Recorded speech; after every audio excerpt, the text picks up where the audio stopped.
जब अमेरिका ने दुनिया का पहला न्यूक्लियर बॉम्ब बनाया तो उसे लगा कि बस अब वो दुनिया का बादशाह है जिसे कोई छू भी नहीं सकता। लेकिन वो गलत था। उस एक धमाके ने दुनिया में एक खतरनाक रेस शुरू कर दी और आज दुनिया में 10 ऐसे कंट्रीज हैं जिनके पास न्यूक्लियर बॉम्ब बनाने का कोड है। कुछ कंट्रीज ने एक दूसरे की मदद की और कुछ ने चोरी किया, लेकिन सभी कंट्रीज ने जासूसों, धोखे और सीक्रेट डील्स का सहारा लिया। हम आज देखेंगे कि कैसे इन 10 मुल्कों ने एक दूसरे से मुकाबला करते हुए दुनिया की सबसे खतरनाक टेक्नोलॉजी बनाई, और हम उन कंट्रीज को भी देखेंगे जो ये टेक्नोलॉजी हासिल करने के बिल्कुल करीब पहुंच गए थे, और उन कंट्रीज को भी जिनका न्यूक्लियर वेपन बनाने की लिस्ट में अगला नंबर है। ये कहानी असल में जर्मनी में शुरू होती है 1938 में। ये वो वक्त था जब साइंटिस्ट्स ने पहली बार न्यूक्लियर फिशन डिस्कवर किया। उन्हें पता लगा कि एटम्स को तोड़कर वो चेन रिएक्शन के जरिए मैसिव एनर्जी रिलीज कर सकते हैं। इस डिस्कवरी ने पूरी साइंटिफिक कम्युनिटी को हिला कर रख दिया। अगले ही साल एल्बर्ट आइंस्टाइन ने अमेरिका को वार्निंग भेजी। उसने अमेरिकन गवर्नमेंट को बताया कि नाज़ीज इस नई साइंस को वेपनाइज कर सकते हैं।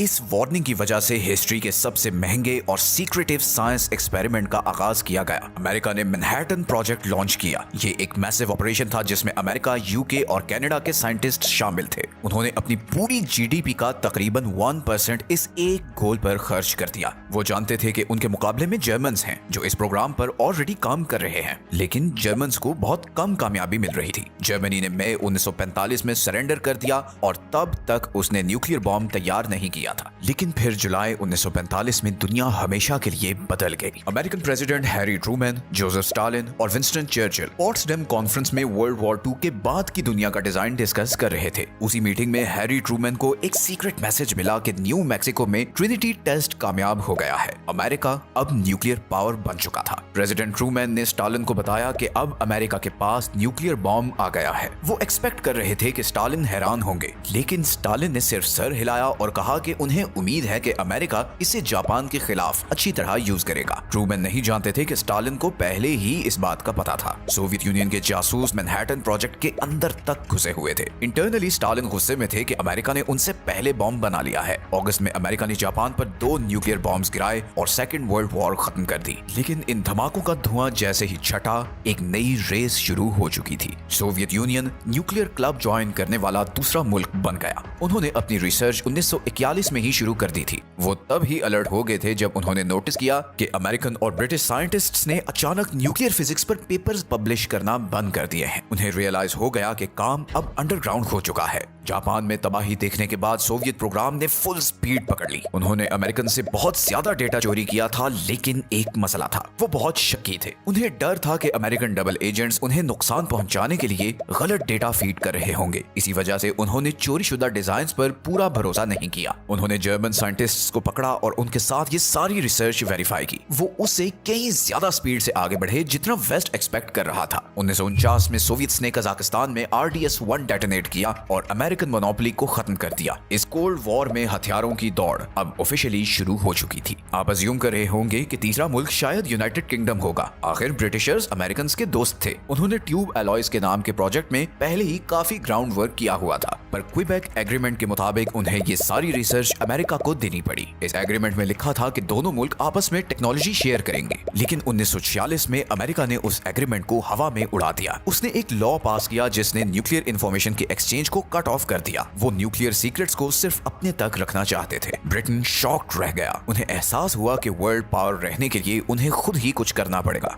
उनके पास अभी भी दुनिया की सबसे ज्यादा यूरेनियम सप्लाई थी और साथ में नॉलेज भी थी। उन्होंने बहुत तेज काम किया। 1952 में यूके ने ऑस्ट्रेलिया के साहिल पर अपना पहला बॉम्ब डेटोनेट किया, जिसे ऑपरेशन हरिकेन का नाम दिया गया, और इस तरह ब्रिटेन भी न्यूक्लियर कंट्री बन गया। लेकिन अब गेम बदल रही थी। जो बॉम्ब्स जापान पर गिराए गए थे वो फिजन बॉम्ब्स थे। अब 1950s में साइंटिस्ट्स किसी ऐसी चीज पर काम कर रहे थे जो इससे कहीं ज्यादा खतरनाक थी। वो थर्मो न्यूक्लियर वेपन्स बना रहे थे, जिन्हें हाइड्रोजन बॉम्ब्स भी कहते हैं। एटम्स को तोड़ने के बजाय ये बॉम्ब्स उन्हें आपस में फ्यूज करके बनाए जाते थे। ये बॉम्ब हिरोशिमा पर गिराए गए बॉम्ब से सैकड़ों गुना ज्यादा ताकतवर थे। ओपेनहाइमर जैसे साइंटिस्ट्स ने गवर्नमेंट को रिक्वेस्ट की कि इन्हें मत बनाओ। उन्होंने वार्न किया कि ये इंसानियत को तबाही की तरफ ले जाएगी, लेकिन प्रेसिडेंट ट्रूमैन ने उन्हें इग्नोर कर दिया। 1952 में अमेरिका ने आईवी माइक टेस्ट किया। ये पहला हाइड्रोजन बॉम्ब था। सोवियट्स ने 1955 में और ब्रिटिश ने 1957 में हाइड्रोजन बॉम्ब टेस्ट कर लिया। इंसानों का डिस्ट्रक्शन पोटेंशियल अब 1000 गुना बढ़ चुका था। न्यूक्लियर बॉम्ब बनाने वाला चौथा कंट्री फ्रांस था। फ्रांस स्विस क्राइसिस के दौरान बहुत शर्मिंदा हुआ था और उसे लगा कि सुपर पावर्स उसे दबा रहे हैं। उसने फैसला किया कि उसे अपना खुद का डिफेंस चाहिए ताकि उसे एक यूरोपियन सुपर पावर माना जाए। अमेरिका फ्रांस के न्यूक्स रखने के सख्त खिलाफ था। उसने बहुत डिस्करेज करने की कोशिश की, लेकिन प्रेसिडेंट चार्ल्स डी गॉल डटे हुए थे। उन्होंने ये कहा कि न्यूक्लियर वेपन्स फ्रेंच सॉवरेनिटी के लिए बहुत जरूरी हैं। फ्रांस ने अफ्रीका में अपनी कॉलोनीज जैसे मेडागास्कर और गैबोन से यूरेनियम सोर्स मंगवाना शुरू किया। फ्रांस अभी भी वर्ल्ड वॉर 2 की तबाही से रिकवर कर रहा था, लेकिन उसके साइंटिस्ट्स ने बहुत मेहनत की। 1960 में फ्रांस अल्जीरिया के सहारा डेजर्ट में गया और उसने वहां अपना पहला न्यूक्लियर बॉम्ब डेटोनेट किया, जिसे जेल बॉयज ब्लू कहा गया। इस धमाके ने वॉशिंगटन और पूरी दुनिया को एक मैसेज दिया कि फ्रांस को अब प्रोटेक्शन के लिए अमेरिकन मिलिट्री की जरूरत नहीं है। पांचवा मुल्क चाइना था। चाइनीज अमेरिकन के खिलाफ डिफेंस चाहते थे। शुरू में सोवियत यूनियन ने उनकी मदद की। वो चाइना को एक साथी कम्युनिस्ट कंट्री समझते थे, लेकिन फिर रिलेशंस खराब हो गए। असल में सोवियत लीडर क्रुश्चेव ने स्टालिन की लेगेसी को क्रिटिसाइज करना शुरू किया। वो वेस्ट के साथ बेहतर रिलेशंस चाहते थे। माओ जेडोंग को ये बहुत गलत लगा। उन्होंने सोवियट्स पर इल्जाम लगाया कि वो अपनी रेवोल्यूशनरी स्पिरिट खो रहे हैं। दोनों मुल्क अलग हो गए और सोवियट्स ने अपनी सारी टेक्निकल हेल्प वापस ले ली। उन्होंने चाइना को बाकी चीजें खुद फिगर आउट करने के लिए छोड़ दिया। उस वक्त चाइना में एक जबरदस्त कल्चरल रेवोल्यूशन चल रही थी, लेकिन उन्होंने सारे रिसोर्सेज न्यूक्लियर बॉम्ब बनाने में लगा दिए। 1964 में चाइना ने लॉप नूर झील पर अपना पहला एटॉमिक बॉम्ब टेस्ट करके दुनिया को शॉक कर दिया। इसके बाद उन्होंने एक और शॉक दिया। सिर्फ 2.5 साल बाद उन्होंने हाइड्रोजन बॉम्ब भी टेस्ट कर दिया। ये किसी भी कंट्री की तरफ से बेसिक फिशन बॉम्ब से एडवांस्ड फ्यूजन बॉम्ब तक जाने की सबसे तेज डेवलपमेंट थी। इस लिस्ट में छठा मुल्क सबसे ज्यादा मिस्टीरियस है और वो है इसराइल। आज तक इसराइल ने ऑफिशियली कभी एडमिट नहीं किया कि उसके पास न्यूक्लियर वेपन्स हैं। इस मामले में वो खामोशी रखता है। 1950s में इसराइल ने नेगेव डेजर्ट में फ्रांस की मदद से एक सीक्रेट न्यूक्लियर फैसिलिटी बनाना शुरू की। अमेरिकन स्पाई प्लेन्स ने ये कंस्ट्रक्शन साइट स्पॉट कर ली। प्रेसिडेंट जॉन एफ कैनेडी बहुत परेशान हुए और उन्होंने इस प्लांट की इंस्पेक्शन की डिमांड की। इसराइलीज ने टाल मटोल किया और कुछ नहीं बताया। उन्होंने अंडरग्राउंड बॉम्ब मेकिंग फैसिलिटीज को छुपाने के लिए फेक वॉल्स और हिडन एलिवेटर्स बनाए। जॉन एफ कैनेडी इसराइल को रोकने से पहले ही मर गए और उनके बाद आने वाले लिंडन बी जॉनसन काफी प्रो इसराइल थे। माना जाता है कि 1967 तक इसराइल के पास न्यूक्लियर बॉम्ब आ चुका था। दुनिया को इसकी कंफर्मेशन बहुत सालों बाद 1986 में मिली। मोर्डेशाई वानूनू नाम के एक टेक्नीशियन ने सीक्रेट इसराइली फैसिलिटी में काम किया था। उसने वहां की फोटोज ली और उन्हें मुल्क से बाहर स्मगल किया। उसने ये स्टोरी एक ब्रिटिश न्यूज़पेपर को दी, लेकिन इससे पहले कि स्टोरी पब्लिश हो सकती, इसराइली सीक्रेट सर्विस मोसाद उस तक पहुंच गई। उन्होंने एक ट्रैप लगाया। एक फीमेल एजेंट ने लंदन में अमेरिकन टूरिस्ट होने का नाटक किया। उसने वनूनू के साथ फ्लर्ट किया और उसे अपने साथ रोमांटिक वीकेंड के लिए रोम चलने पर कन्विंस किया। जैसे ही वो रोम पहुंचा, उसे ड्रग दिया गया, किडनैप किया गया और वापस इसराइली शिप कर दिया गया। उसने वहां 18 साल जेल में गुजारे। उसकी कुर्बानी की वजह से दुनिया को पता लगा कि इसराइल वाकई एक न्यूक्लियर पावर था। सातवां मुल्क इंडिया था। इंडिया सराउंडेड था। वो दो ताकतवर दुश्मनों के बीच ट्रैप्ड फील करता था। वो 1962 में चाइना से जंग हार चुका था और दूसरे बॉर्डर पर अपने राइवल पाकिस्तान के साथ लगातार लड़ रहा था। इंडिया ने कनाडा से लाए गए एनर्जी रिएक्टर में रिसर्च प्रोग्राम शुरू किया। इंडिया ने क्लेम किया कि वो बॉम्ब नहीं बना रहे, लेकिन 1974 में उन्होंने रेगिस्तान में एक टेस्ट किया। उन्होंने इसे पीसफुल न्यूक्लियर एक्सप्लोजन कहा और इसका कोड नेम स्माइलिंग बुद्धा था। दुनिया में एक खलबली मच गई। कनाडा और अमेरिका ने टेक्नोलॉजी मिसयूज करने पर इंडिया पर सैंक्शंस लगा दिए। इंडिया कुछ अरसे के लिए रुक गया, लेकिन 1990s में उसने ऑफिशियली अपने प्रोग्राम को वेपनाइज कर दिया। उन्होंने no first use policy declare की। इसका मतलब है कि वो वादा करते हैं कि वो न्यूक्स तब तक यूज नहीं करेंगे जब तक कोई और पहले इंडिया पर न्यूक्लियर बॉम्ब यूज ना करे। 8वीं कंट्री की शायद सबसे यूनिक स्टोरी है। ये साउथ अफ्रीका था। 1970s तक साउथ अफ्रीकन गवर्नमेंट बिल्कुल अकेली हो चुकी थी। बाकी दुनिया उनके रेसिज्म से नफरत करती थी और मदद करने से इनकार करती थी। उन्होंने अपने बॉर्डर्स की तरफ देखा और उन्हें हर जगह दुश्मन नजर आए। अंगोला जैसे पड़ोसी मुल्क कम्युनिस्ट कंट्रोल में जा रहे थे। उन्होंने फैसला किया कि उन्हें अल्टीमेट इंश्योरेंस पॉलिसी चाहिए। उनके पास बहुत ज्यादा यूरेनियम रिजर्व्स थे और उन्होंने उन्हें यूज करना शुरू किया। 1989 में एक अमेरिकन सैटेलाइट ने साउथ अफ्रीका के कंट्रोल वाले आइलैंड्स के करीब इंडियन ओशन में मिस्टीरियस लाइट डिटेक्ट की। ये माना जाता है कि ये इसराइल के साथ एक जॉइंट न्यूक्लियर टेस्ट था। 1980s तक साउथ अफ्रीका ने 6 फुली फंक्शनल न्यूक्लियर बॉम्ब्स बना लिए थे, लेकिन फिर दुनिया बदल गई। सोवियत यूनियन कोलैप्स हो गया, कम्युनिज्म का थ्रेट खत्म हो गया। साउथ अफ्रीकन गवर्नमेंट जानती थी कि उनका वक्त खत्म हो रहा है। वो नेल्सन मंडेला की सरबराही में आने वाली नई गवर्नमेंट को न्यूक्लियर वेपन्स देने से खौफजदा थे। उन्होंने वो किया जो कोई और कंट्री नहीं कर सकता था। उन्होंने वॉलंटरीली अपने सारे न्यूक्लियर वेपन्स डिसमेंटल कर दिए। उन्होंने सारे ब्लूप्रिंट्स डिस्ट्रॉय कर दिए और यूरेनियम को पिघला दिया। तो साउथ अफ्रीका वो अकेला मुल्क है जिसने अपने न्यूक्स बनाए और फिर सब खत्म कर दिए। नौवां मुल्क है पाकिस्तान। 1971 में इंडिया से आधा मुल्क गंवाने के बाद पाकिस्तानी प्राइम मिनिस्टर जुल्फिकार भुट्टो ने ऐलान किया कि अगर लोगों मुल्कों को घास भी खानी पड़ी, तब भी वो अपना न्यूक्लियर बॉम्ब बनाएंगे। वो इंडिया को डोमिनेट करने नहीं दे सकते थे। इस प्रोग्राम के हीरो अब्दुल कदीर खान थे। वो नेदरलैंड्स में एक फैसिलिटी में मेटलर्जिस्ट थे जो यूरेनियम इनरिच करती थी। उन्होंने अपनी क्लियरेंस यूज करके सेंट्रीफ्यूजेस के टॉप सीक्रेट ब्लूप्रिंट्स चोरी किए। उन्होंने ये सारे डिजाइन याद किए, उन्हें कॉपी किया और उन्हें वापस पाकिस्तान ले आए। इन डिजाइन ने उन्हें एक जबरदस्त हेड स्टार्ट दिया। उन्हें चाइना से भी मदद मिली जो इंडिया को चेक में रखना चाहता था। अमेरिका जानता था कि पाकिस्तान क्या कर रहा है, लेकिन अमेरिका को अफगानिस्तान में सोवियत से लड़ने के लिए पाकिस्तान की मदद चाहिए थी, इसलिए अमेरिकन ने आंखें बंद कर ली। 1998 में इंडिया के टेस्ट्स कंडक्ट करने के सिर्फ हफ्तों बाद पाकिस्तान ने भी जवाब दिया। उन्होंने पहाड़ों में 5 न्यूक्लियर बॉम्ब्स डेटोनेट किए। पाकिस्तान में सब खुश हो गए। उन्होंने प्लेइंग फील्ड बराबर कर दी थी। अनलाइक इंडिया, पाकिस्तान की फर्स्ट यूज पॉलिसी नहीं है। इसका मतलब है कि अगर उन्हें लगे कि वो कन्वेंशनल वॉर हारने वाले हैं तो वो न्यूक्लियर मिसाइल लॉन्च कर देंगे। और अब हम आते हैं इस लिस्ट के आखिरी कंट्री पर, और वो है नॉर्थ कोरिया। नॉर्थ कोरिया को उसी वजह से न्यूक्स चाहिए थे जिस वजह से बाकी सबको चाहिए थे। वो रिजीम सर्वाइवल चाहते थे। किम फैमिली को लगता था कि न्यूक्लियर बॉम्ब्स के बगैर अमेरिका उन पर अटैक कर देगा। उन्होंने शुरू में तो एनर्जी के लिए सोवियत मदद ली, लेकिन फिर एकदम सीक्रेसी में चले गए। उन्होंने वेपन्स ना बनाने का वादा करते हुए ट्रीटी साइन की और फिर उन ट्रीटीज को तोड़ दिया। उन्होंने वो डिजाइन यूज किए जो कहा जाता है कि उन्होंने पाकिस्तान से खरीदे थे। 2006 में नॉर्थ कोरिया ने अपना पहला अंडरग्राउंड न्यूक्लियर टेस्ट किया। ये एक छोटा एक्सप्लोजन था और कुछ एक्सपर्ट्स के मुताबिक ये पार्शियल फेलियर था, लेकिन वो कोशिश करते रहे। 2009 और 2013 में उन्होंने बड़े बॉम्ब्स टेस्ट किए। 2017 तक उन्होंने thermonuclear hydrogen bomb test किया और आज उनके पास इंटरकॉन्टिनेंटल मिसाइल्स हैं जो थियोरेटिकली अमेरिका तक पहुंच सकते हैं। नॉर्थ कोरिया वो अकेला मुल्क है जिसने नॉन प्रोलिफरेशन ट्रीटी से विड्रॉ किया और न्यूक्लियर बॉम्ब बनाया। तो ये वो 10 कंट्रीज हैं जिन्होंने बॉम्ब बनाया, लेकिन कहानी सिर्फ इन तक महदूद नहीं है। ऐसे और भी मुल्क हैं जिनके पास न्यूक्लियर वेपन्स हैं। कोल्ड वॉर के दौरान अमेरिका और सोवियट्स ने पूरी दुनिया में अपने न्यूक्लियर वेपन्स छुपाए। अमेरिकन न्यूक्स आज भी बेल्जियम, जर्मनी, इटली, नेदरलैंड्स और तुर्की में पड़े हैं। रशिया ने अभी रिसेंटली टैक्टिकल न्यूक्लियर वेपन्स वापस बेलारूस में मूव किए हैं। हमें उन मुल्कों को भी देखना होगा जिन्होंने कोशिश की और फेल हो गए। आपको जानकर हैरत होगी कि कितने कंट्रीज न्यूक्लियर बॉम्ब बनाने के करीब थे।